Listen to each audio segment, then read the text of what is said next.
नमस्कार। टीटीसी जोधपुर के YouTube channel पर आपका स्वागत है। मैं Anil Ajmera, HOD computer, Rajesh Pilot government polytechnic college Dausa. आज हम ऑपरेटिंग सिस्टम CS 203 के डेडलॉक के बारे में अध्ययन करेंगे। हम ये जानते हैं कि सभी प्रोसेसेस कंप्यूटर में एग्जीक्यूट होते हैं जिनके रिसोर्सेज के लिए आवश्यकता होती है। रिसोर्सेज हार्ड डिस्क हो सकती है, प्रिंटर्स हो सकते हैं, इनपुट आउटपुट डिवाइसेस हो सकते हैं या प्रोसेसर हो सकता है। ये सारे के सारे रिसोर्सेज कहलाते हैं और जो प्रोग्राम्स हैं उनको हम जॉब्स में या प्रोसेसेस के अंदर डिवाइड करते हैं। तो मल्टी प्रोग्रामिंग एनवायरनमेंट के अंदर जब कोई भी प्रोसेस किसी रिसोर्स के लिए रिक्वेस्ट करता है तो रिसोर्स अवेलेबल होने पर उसे प्राप्त हो जाता है, अदरवाइज उसे उस रिसोर्स के लिए वेट करना पड़ता है। और ये भी संभव है कि वो जब कि अन्य रिसोर्स के लिए वेट कर रहा हो तो उसने खुद ने भी कुछ रिसोर्सेज को होल्ड किया हुआ हो। जैसे किसी ऑपरेटिंग सिस्टम किसी प्रोसेस ने किसी रिसोर्स को होल्ड किया हुआ है, किसी फाइल को उसने होल्ड किया हुआ है और प्रिंटर के लिए वो डिमांड कर रहा है, लेकिन जो फाइल है वो उसके पास होल्ड की हुई है और प्रिंटर किसी अन्य रिसोर्स के द्वारा होल्ड किया हुआ है। तो इस तरह की कंडीशन जिसमें एक प्रोसेस कुछ रिसोर्स के लिए डिमांड करता है और वो कुछ रिसोर्सेज को खुद होल्ड किए हुए होता है, और जिन प्रोसेस के लिए या जिन रिसोर्सेज के लिए वो डिमांड कर रहा है वह रिसोर्सेज किसी अन्य प्रोसेस के द्वारा होल्ड किए हुए होते हैं। इस तरह की सिचुएशन में हैंगिंग सिचुएशन क्रिएट हो जाती है कि जो प्रोसेस जिन रिसोर्स के लिए डिमांड कर रहा है वो रिसोर्स उसको अवेलेबल नहीं है, और जो रिसोर्स वो उसके पास में है वो किसी अन्य प्रोसेस द्वारा उपयोग में नहीं ली जा सकते। इस तरह की कंडीशन को डेडलॉक कहते हैं। यूटिलाइजेशन ऑफ रिसोर्सेज को यूटिलाइज करने का 3 तरीके होते हैं। सबसे पहले प्रोसेस को जिस रिसोर्स की आवश्यकता होती है उसके लिए वह रिक्वेस्ट भेजता है। रिक्वेस्ट मतलब वह उन प्रोसेस को यूज़ करना चाहता है, और जो जब वो उनको यूज़ करता है, सेकंड कंडीशन होती है यूज़ करना। यदि उसे रिसोर्स उपलब्ध हो जाते हैं तो प्रोसेस उनको यूटिलाइज करता है, मतलब उन्हें उपयोग में लेना शुरू कर देता है।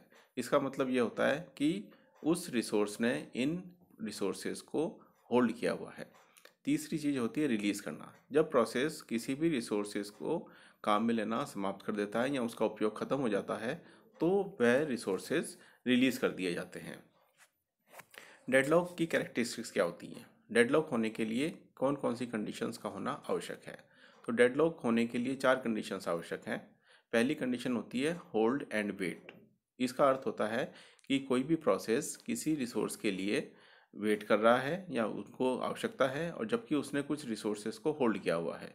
इसी प्रकार वो जिन रिसोर्स के लिए डिमांड कर रहा है या रिक्वेस्ट कर रहा है वे रिसोर्सेज की अन्य प्रोसेस के द्वारा होल्ड किए हुए हों। तो इस कंडीशन के अंदर ये होल्ड एंड वेट कंडीशन कहलाती है, जिसमें प्रोसेस द्वारा कुछ रिसोर्सेज को होल्ड किया हुआ हो और वो किसी अन्य रिसोर्स के लिए डिमांड कर रहा हो। सेकंड जो पॉइंट है वो है no sharing of resources. Resources कई प्रकार के होते हैं और वो सारे रिसोर्सेज शेयरेबल नहीं होते। जैसे प्रिंटर है, प्रिंटर एक बार में एक ही प्रोसेस का एक ही यूज़र का कार्य कर सकता है, जबकि अगर रीड ओनली फाइल है तो वो कई प्रोसेस द्वारा या कई यूज़र्स के द्वारा शेयर की जा सकती है। तो नेचर ऑफ रिसोर्स के द्वारा जो शेयरिंग नहीं किए जा सकते उसकी यह भी एक कंडीशन है जिसके कारण डेडलॉक होने की संभावना रहती है। तीसरी कंडीशन होती है नो प्रीएम्पशन। कभी कभी जो प्रोसेस किसी रिसोर्स को होल्ड किए हुए है, यूज़ में ले रहा है और कोई हाई प्रायोरिटी का जॉब आता है तो हम उससे वो रिसोर्स वापस नहीं ले सकते, तो ये नो प्रीएम्पशन कहलाता है।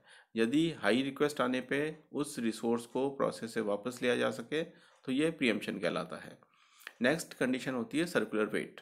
सर्कुलर वेट में प्रोसेस किसी एक रिसोर्स को होल्ड किए हुए होता है और वो किसी अन्य रिसोर्स के लिए डिमांड करता है। जिस रिसोर्स के लिए वो डिमांड करता है वह रिसोर्स किसी अन्य प्रोसेस द्वारा होल्ड किया हुआ होता है। तो इस तरह की कंडीशन जिसमें एक सर्कुलर वेट की कंडीशन बन जाती है रिसोर्स और प्रोसेस के लिए, वो सर्कुलर वेट कहलाती है। तो डेडलॉक होने के लिए ये सभी कंडीशंस का एक साथ होना आवश्यक होता है। नेक्स्ट कंडीशन होती है resource allocation graph. Resource allocation graph के अंदर हम प्रोसेस, रिसोर्स और एजेस 3 चीज़ें होती हैं। प्रोसेस को सदैव एक सर्कल में डिक्लेयर किया जाता है, दिखाया जाता है, दर्शाया जाता है, और रिसोर्सेज को रेक्टेंगल की फॉर्म में दिखाया जा सकता है। यदि सिंगल रिसोर्स है तो उसके लिए सिंगल बॉक्स बनेगा और मल्टीपल रिसोर्स होने पर उनको इंस्टेंस ऑफ रिसोर्सेज बोलते हैं और उनको हम रिसोर्सेज में डॉट की सहायता से दिखाते हैं। जैसे मान लीजिए किसी नेटवर्क पे 2-3 तरह के प्रिंटर्स काम कर रहे हैं, एक इंकजेट प्रिंटर है, एक डॉट मैट्रिक्स प्रिंटर है, एक लेज़र प्रिंटर है। तो हम प्रिंटर रिसोर्स के अंदर 3 डॉट दिखाएंगे और हम 3 यूज़र की या 3 प्रोसेस की रिक्वेस्ट को फुलफ़िल कर सकते हैं। और एजेस जो हैं वो इंडिकेट करती हैं यदि रिसोर्स से प्रोसेस की तरफ है, इसका मतलब वो उस प्रोसेस ने इस रिसोर्स को होल्ड किया हुआ है। जैसे R1 से P1 की तरफ एक एरो इंडिकेट हो रहा है, इसका अर्थ यह है कि प्रोसेस P1 R1 रिसोर्स को होल्ड किए हुए है या इसको यूज़ कर रहा है। और P1 जो प्रोसेस है उससे एक एरो R3 की तरफ जा रहा है, इसका मतलब यह है कि प्रोसेस P1 को R3 की डिमांड है। अब यदि तो 3 तरह की चीज़ें हो गई। यदि रिसोर्स से प्रोसेस की तरफ एज है, इसका मतलब वो उसको होल्ड किए हुए है या उसको यूज़ कर रहा है। और यदि प्रोसेस रिसोर्स की तरफ इंडिकेट कर रहा है, इसका मतलब ये रिक्वेस्ट एज हो गई कि प्रोसेस किसी रिसोर्स के लिए रिक्वेस्ट कर रहा है। अब इस जो डायग्राम हमारा है इसके अंदर हम देखें कि 3 प्रोसेस हैं, P1, P2 और P3, और 3 रिसोर्सेज हैं, R1, R2, R3। For simplicity के लिए हम ये मानते हैं कि सभी का एक एक इंस्टेंस है, मतलब एक एक रिसोर्स ही अवेलेबल है, मल्टीपल इंस्टेंसेज इसमें अवेलेबल नहीं है। अब इसमें हम देखें तो P1 एक प्रोसेस है जो R3 के लिए डिमांड कर रहा है, लेकिन P1 ने R1 को होल्ड किया हुआ है। अब P3 प्रोसेस जो है वो उस R2 के लिए डिमांड कर रहा है, लेकिन उसने R3 प्रोसेस को होल्ड किया हुआ है, क्योंकि R3 का जो एरो है वो P3 की तरफ है, इसका मतलब R3 को P3 ने होल्ड किया हुआ है। अब P1 को R3 नहीं मिल सकता क्योंकि R3 को P3 ने रोका हुआ है। इसी प्रकार R2 जो है वो P2 द्वारा यूज़ में लिया जा रहा है और P2 को R1 की आवश्यकता है। तो इस प्रकार से तीनों जो रिसोर्सेज हैं R1, R2, R3, ये किसी ना किसी प्रोसेस के द्वारा होल्ड किए हुए हैं और ये तीनों ही प्रोसेस इन रिसोर्स के लिए डिमांड कर रहे हैं। तो इस कंडीशन में यदि कोई भी रिसोर्स अवेलेबल नहीं है और कोई भी प्रोसेस किसी रिसोर्स को छोड़ने की कंडीशन में नहीं है, तो इस कंडीशन ये एक हैंगिंग वाली कंडीशन हो गई और ये सर्कुलर वेट हो गया और इस तरह से ई डेडलॉक हो जाएगा। नेक्स्ट जो है डेडलॉक प्रिवेंशन। डेडलॉक से बचा कैसे जा सकता है? तो डेडलॉक होने के लिए आवश्यक है कि ये चारों कंडीशन एक साथ हों। ये तो इसको बचाने के लिए हमें किसी ना किसी एक कंडीशन को फॉल्स करना आवश्यक होगा। तो फर्स्ट पॉइंट है जैसे नो शेयरिंग ऑफ रिसोर्सेज। हम इस तरह की कंडीशन लें कि जिसमें रिसोर्सेज की शेयरिंग ना करनी पड़े, लेकिन ऐसा संभव नहीं है क्योंकि रीड ओनली फाइल है या कोई फाइल है उसको हम मल्टीपल लोग एक साथ रीड कर सकते हैं जो हार्ड डिस्क पर रखी हुई है, लेकिन यदि प्रिंटर है उसको हम शेयरिंग नहीं कर सकते। एट ए टाइम एक ही प्रोसेस उसको यूज़ कर सकता है, तो ये कंडीशन को फॉल्स करना कभी भी संभव नहीं है। सेकंड कंडीशन है hold and wait. Hold and wait करने के लिए हम ये काम कर सकते हैं। पहला तरीका ये हो सकता है कि जो भी प्रोसेस किसी प्रोसेस को जितने भी रिसोर्सेज की आवश्यकता हो तो पहले सारे रिसोर्सेज की लिस्ट उपलब्ध करा दे। यदि रिसोर्सेज अवेलेबल हो तो वो रिसोर्सेज उसको प्रोवाइड कर दिए ताकि वो प्रोसेस अपना काम कर सके। या दूसरी कंडीशन में यह हो सकता है कि जब भी प्रोसेस किसी रिसोर्स के लिए डिमांड करता है तो हम ये देखें कि जो भी रिसोर्स उसने होल्ड किए हुए हैं पहले उनको छोड़ दे, तब उसको अन्य रिसोर्सेज दिए जाएँ। और यदि ऐसा नहीं होता है तो उसे वेट करना पड़ेगा और उसके सारे के सारे जो रिसोर्सेज हैं वो रिलीज़ कर दिए जाएंगे और किसी दूसरे को अलॉट कर दिए जाएंगे, लेकिन इसमें प्रोसेस को काफ़ी समय तक वेट करना पड़ता है। ये कंडीशन स्टारवेशन कहलाती है, जिसमें प्रोसेस को काफ़ी लंबे समय तक सीपीयू के लिए वेट करना पड़ता है। No preemption. नो प्रीएम्पशन का अर्थ है कि जब भी आवश्यक हो तो हम उससे रिसोर्सेज वापस ले सकें। ये कंडीशन होना, यदि हम इस कंडीशन को फॉल्स कर सकें तो इसके द्वारा भी डेडलॉक को प्रिवेंट किया जा सकता है। तीसरी कंडीशन है सर्कुलर वेट। इसको अवॉइड करने का तरीका ये हो सकता है कि जो रिसोर्सेज हैं उन सभी रिसोर्सेज को हम एक नंबर दे सकते हैं और नंबर के अकॉर्डिंगली उनको अरेंज कर सकते हैं। और जो भी रिसोर्सेज हम किसी प्रोसेस को एलोकेट करेंगे वो इंक्रीजिंग ऑर्डर में एलोकेट करेंगे। जैसे मान लीजिए 2 नंबर और 3 नंबर रिसोर्स किसी प्रोसेस ने होल्ड किया हुआ है, उनको यूज़ कर रहा है, तो यदि उसे आवश्यकता है तो 2 नंबर और 4 नंबर से ऊपर के रिसोर्स के लिए डिमांड कर सकता है, उससे कम नंबर को डिमांड नहीं कर सकता।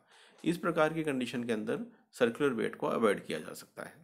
तो चारों कंडीशंस में से किसी एक भी कंडीशन को यदि हम अवॉइड कर देंगे या फॉल्स कर देंगे तो इससे द्वारा हम डेडलॉक से बच सकते हैं। एक बार हम वापस सारा रिपीट करेंगे। फर्स्ट पॉइंट है डेडलॉक। डेडलॉक का अर्थ ये होता है कि कोई भी प्रोसेस किसी रिसोर्स के लिए रिक्वेस्ट करता है और वो रिसोर्स उसे अवेलेबल नहीं है, और उसने किसी जिस रिसोर्स के लिए रिक्वेस्ट कर रहा है वो रिसोर्स किसी अन्य द्वारा होल्ड किया हुआ है। तो इस तरह की कंडीशन जिसमें सभी प्रोसेस ने किसी ना किसी रिसोर्स को होल्ड किया हुआ है, उनको रिलीज़ नहीं कर रहे हैं और अन्य रिसोर्सेज के लिए डिमांड कर रहे हैं, तो इस तरह की कंडीशन को डेडलॉक कहते हैं। सेकंड पॉइंट होता है रिसोर्सेज का यूटिलाइजेशन किस प्रकार किया जाना है। तो यूटिलाइजेशन करने के तीन तरीके हैं, रिक्वेस्ट, यूज़ और रिलीज़। पहले प्रोसेस जो है रिसोर्स के लिए रिक्वेस्ट करेगा जिसकी उसे आवश्यकता है, फिर जब उसको प्राप्त हो जाएगा उसको यूज़ करेगा, यूज़ करने के बाद में ये उसको होल्ड करना कहलाएगा, जब उसका काम पूरा हो जाएगा तो प्रोसेस उसको रिलीज़ कर देगा। तो तीन कंडीशंस होंगी, तीन स्टेट्स होंगी, request, use and release. Next जो है कैरेक्टरिस्टिक्स है। कैरेक्टरिस्टिक्स का मतलब यह है कि डेडलॉक होने के लिए कौन कौन कंडीशन आवश्यक है, और चारों कंडीशन एक साथ होनी चाहिए। यदि चारों कंडीशन में से एक भी कंडीशन फॉल्स होगी, ट्रू नहीं होगी, तो ये डेडलॉक नहीं होगा। ये चार कंडीशंस हैं, hold and wait, no sharing of resources, no preemption and circular wait. Next is resource allocation graph. Resource allocation graph में हम प्रोसेस को सर्कल की फॉर्म में इंडिकेट करते हैं, रिसोर्सेज को रेक्टेंगल की फॉर्म में इंडिकेट करते हैं, और एरो की जो है वो एजेस कहलाती हैं। जब रिसोर्स से प्रोसेस की तरफ इंडिकेट करता है तो ये होल्ड एज होती है, या उसको यूज़ करने वाली होल्ड होती है, एलोकेटेड एज कहलाती है। और जब प्रोसेस से रिसोर्स की तरफ होती है, जैसा P1 से R3 की तरफ हो रहा है एग्जाम्पल के तौर पे, तो ये रिक्वेस्ट एज कहलाती है, जब एक प्रोसेस किसी रिसोर्स के लिए रिक्वेस्ट कर रहा है। इस तरह से यहाँ तीन रिसोर्सेज हैं और तीनों ने किसी न किसी प्रोसेस को एलोकेट किए हुए हैं, और तीन प्रोसेसेस काम कर रहे हैं, जो तीनों प्रोसेस किसी न किसी रिसोर्स के लिए रिक्वेस्ट कर रहे हैं। तो यहाँ पर सर्कुलर वेट वाली कंडीशन नज़र आ रही है। डेडलॉक प्रिवेंशन के भी चार तरीके हैं। जो कंडीशंस हैं, कैरेक्टरिस्टिक्स हैं डेडलॉक होने की, वो चार कंडीशंस को यदि हम फॉल्स कर दें या किसी एक कंडीशन को फॉल्स कर दें तो उसके द्वारा डेडलॉक से बचा जा सकता है।